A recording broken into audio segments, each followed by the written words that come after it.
A lot of people involved here. Joash, Jehoiada the priest, and the priests under him, the rulers of the 500 of the guard, these Levites, the rulers in the towns outlying Jerusalem. But by God's grace, the vows were kept, and not a whisper reached Athaliah's ears. What about the plan itself? Jehoiada's plan was to have Joash crowned publicly, and yet in a safe way. That's the rub. That's the difficult part. You can do it privately and safely. That's easy. You can do it publicly and in a very dangerous way. That's easy. But to do it publicly and safely. To do it publicly, the plan is to have Joash crowned at the temple. You don't get much more public than the temple. And this is also the traditional place at which the king is crowned. And it's also very easy to get Joash there. He doesn't have far to go. They want to do it safely, because special protection is needed for the king. And for this safety to be achieved, normalcy must be maintained as long as possible. And then the king must be publicly received. And putting both of those things together, a Sabbath day at the temple will work. Public, being at the temple, really public, being at the temple on the Sabbath day, and safe, holy ground, lots of guards around. And let me explain moreover why the Sabbath day at the temple was a particularly good idea. Well, Sabbath was the day on which the Levites were changed. The Levites would be there for a certain day, then another group of Levites would take their place. The Sabbath day was also the day for changing the courses for the temple guards.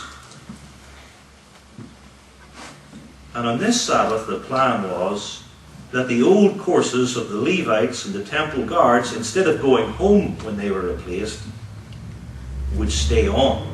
So you have both the old and new courses of the Levites and the old and new courses of the temple guards, loyal to Joash, who would both be there to protect the king. Sabbath at temple, safe and public. And in general, the respective roles were maintained. The temple guards were stationed in the usual three places because their task was especially to protect the royal family. When the royal family processed from the palace to the nearby temple. So the guards would be at the temple, at the palace rather, at the gate of Sur, and the gate behind the guard. The three key places for protecting the royal family. And other guards would form a cordon around the king. And these guards would be armed, 2 Chronicles 23 verse 9 says, with spears, bucklers and shields that had been King David's, which were stored in the temple.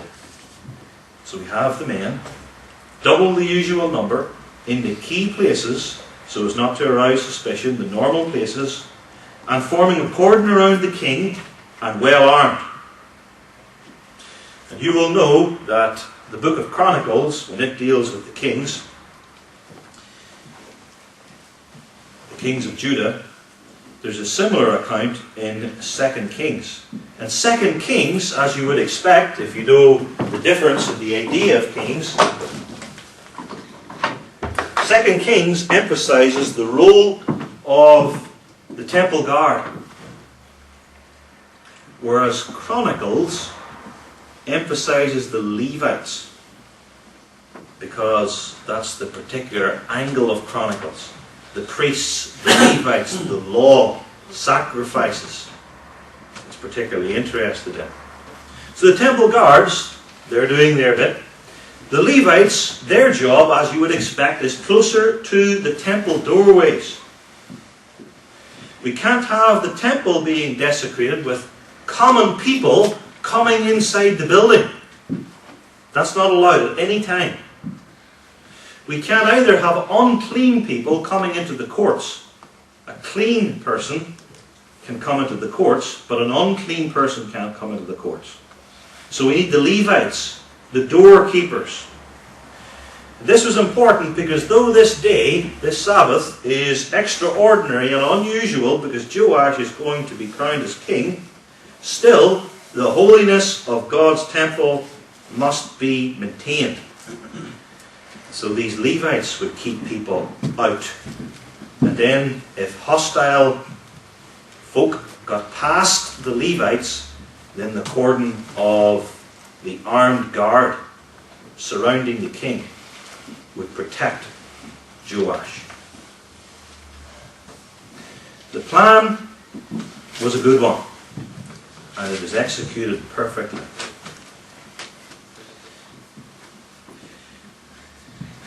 There are various factors gleaned from the Bible, and especially the coronation of Joash and the coronation of Solomon.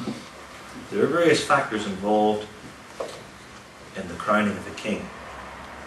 The first one is, it needs to be in a sanctuary or holy place.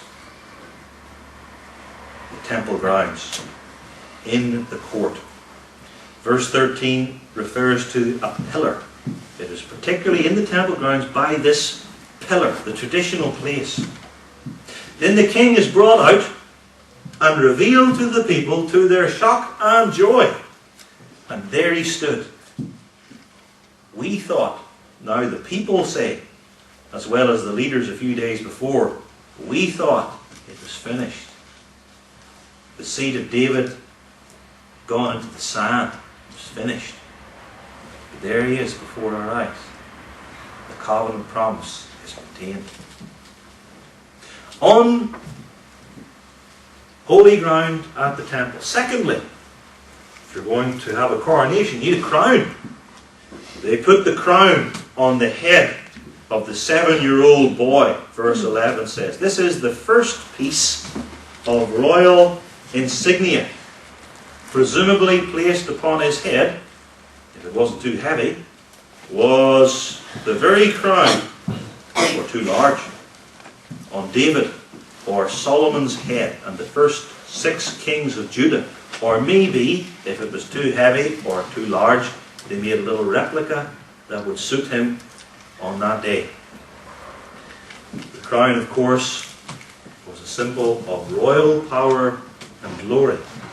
Here he is at the temple. The crown's on his head. Then came the second piece of royal insignia, the testimony. Not put on his head, but in his hands. And the testimony is not, as it is somewhere in the Bible, the 2 tables of stone that God gave Moses on Mount Sinai, which were placed in the Ark of the Covenant. The testimony here means, as it means in other places, the law of Moses. A crown on his head and a scroll in his hands. And this scroll, containing the law, is the standard by which the king must rule. God has given me authority. I have a crown on my head. He has given me this law to tell me how I must govern the people. And of course, you may know from Deuteronomy 17 that one of the first duties of the king was to write a copy of the law of Moses in his own hand. And that's one way of making it sink in deep. Write it out yourself. And then read in it every day of your life, so that you observe to do everything that's written in that book and aren't to flick to the right hand or to the left hand.